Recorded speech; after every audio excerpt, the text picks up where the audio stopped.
Welcome to Elite Pro Golf Academy. Now today we're going to talk about club head speed and how we can increase your club head speed. Now why would you want to increase your club head speed? To hit the ball further. Now everyone wants to hit the ball further, but what often happens is people are trying to square their impact, hit the ball from the centre of the club face, which is all very, very important, and obviously themselves have a big difference on how you hit the ball further. But let's be honest, there's no substitute for club head speed. Now, if we can increase our club head speed, we have a greater chance of hitting the ball further, providing we can obviously keep the ball pretty square at impact. Now, how can we increase club head speed? Now, we're going to talk about three keys today. Now, the first key that we see with all the long hitters is they do not have short backswings. They all have long backswings, and if you want to increase your club head speed, you're going to need to make sure that you wind up to a full or to a long backswing. Okay, there's no substitute for swinging the club longer to create a longer arc, which will help us generate some more club head speed. Now, the second thing that we see an awful lot with all the long hitters, and it's very, very common, is they wind up a long way into their backswings. Now, and quite a lot of the longest hitters on the PGA Tour or the European Tour, they almost let their left heel come off the ground into their backswing. Now, we don't need to be trying to keep our left foot on the ground here. We're trying to wind right up into our backswing. Now, depending on your flexibility, you may need to let your left heel come right off the ground, almost something like Jack Nicklaus or Tom Watson. Now, this is, again, is going to help us load up into our backswing and help us generate some club head speed. Now, the last one, and for me, one of the most important ones that we see here at Elite Pro Golf Academy, is people grip the club far too tight when they're trying to hit the ball a long way.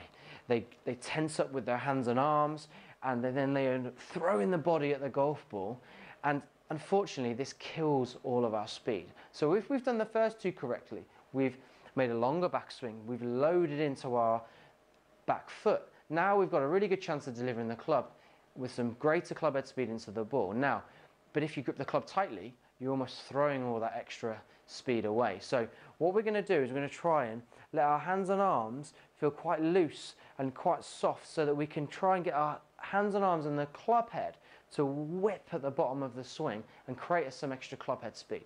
So what we're going to do is I'm going to hit two shots. I'm going to hit one shot with my feet on the ground and restrict my backswing, and we're going to see how far that goes. So this is the first one. We're going to keep our feet on the ground and restrict the backswing and see what happens. Okay.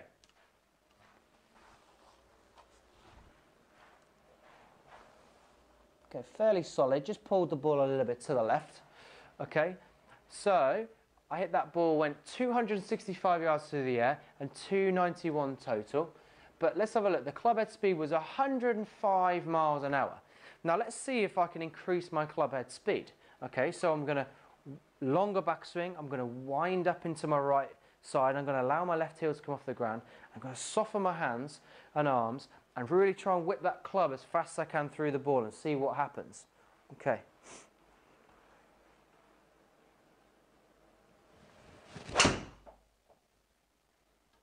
Okay, still pulled it a little bit to the left. May need to work on my golf swing. Okay, let's have a look at the numbers. Okay, so my carry went to 287 and my total was 313. Okay, and it actually missed my club head speed. So let's just do one more and just see if we can get my club head speed on this next shot. Let's have a little look. It just missed that one.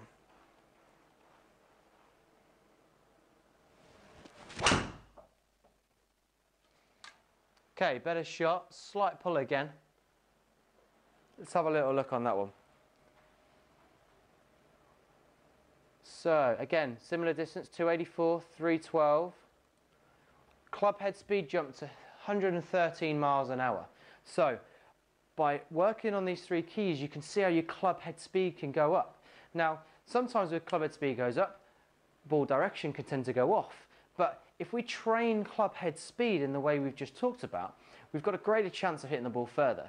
Now, you need to train club head speed. It's not something that's going to happen overnight or in one session. You need to do this as part of your weekly practice plan.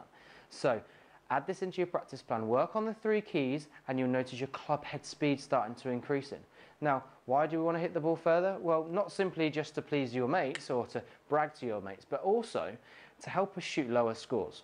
because if you're hitting a 7-iron into a green and you're now hitting an 8-iron, all of a sudden it's much easier to score with an 8 than it is a 7, because it just simply is much easier to hit a shorter club into the golf hole. So practice this week and you'll be amazed how your club head speed can increase. If you need any help, pop into the Elite Pro Golf Academy and come and see either Andy or myself. We'll be happy to help you this and put you a speed program together.